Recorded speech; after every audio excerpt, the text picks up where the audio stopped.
c'est de l'animation directe sous la caméra, en plus d'être de la peinture animée. Elle est animée directement sous la caméra. Et, et c'est un peu une animation sans filet. C'est-à-dire qu'une des grosses difficultés, c'est qu'une fois que l'animatrice a pris en charge un plan, euh, elle,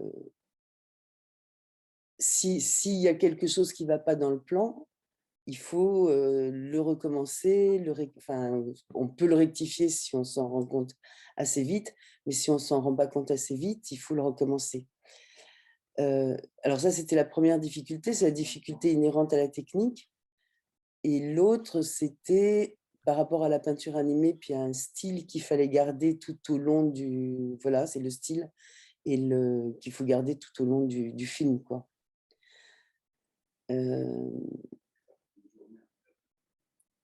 Non, ça peut prendre plus qu'une journée de refaire un plan.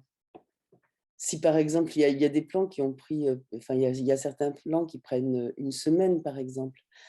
Alors, en particulier dans ce film-là, par rapport à cette technique-là, le fait d'être dans des endroits différents, parce que le film il a été tourné dans 3 pays différents, et il y avait 3 équipes d'animatrices, beaucoup d'animatrices, il n'y avait qu'un seul animateur, mais donc il y avait 3 équipes et qui à un moment, ont travaillé toutes les 3 en même temps.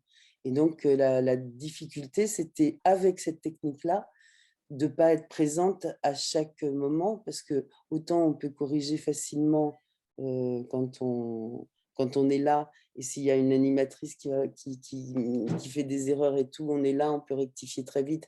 Et à ce moment-là, on peut reprendre parfois que une demi-journée de boulot ou même 2 heures de travail, etc. Quand j'étais pas présente, c'était très difficile de pouvoir réagir. Voilà, je pouvais pas réagir au fur et à mesure du travail.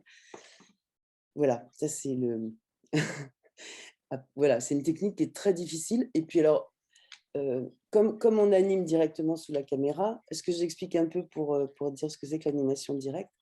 Donc, l'animation directe sous la caméra, ça veut dire on fait un dessin sur une vitre à la peinture, le personnage, hein, enfin le personnage.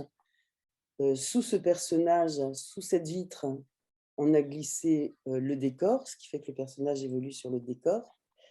Les vitres sont un petit peu écartées pour qu'on puisse intervenir et qu'on puisse passer la main sur les vitres. Et c'est la caméra qui voit l'ensemble du dessin au-dessus, quand on est au-dessus. Ça s'appelle un banc-titre. Et on fait le premier personnage, ensuite on le modifie légèrement, on prend une image avec l'appareil photo, on le modifie encore légèrement, on prend une image, et toutes ces modifications qui se succèdent les unes aux autres font le mouvement. Voilà. Donc c'est pour ça que je disais que c'était une animation vraiment sans filet, quoi. Et en plus, elle est à la fois, c'est-à-dire que le mouvement, on l'invente, enfin on l'invente, il faut qu'on l'ait en tête, et ensuite on le fait au fur et à mesure, on le dessine au fur et à mesure, contrairement à l'animation plus traditionnelle où on fait tous les dessins à l'avance et ensuite on les filme. Donc là, on n'a aucun... Alors la vérification qu'on a, c'est au fur et à mesure, on peut voir sur l'ordinateur comment progresse le mouvement. Sachant que en fait, le mouvement, il se comprend quand il est terminé aussi. Voilà.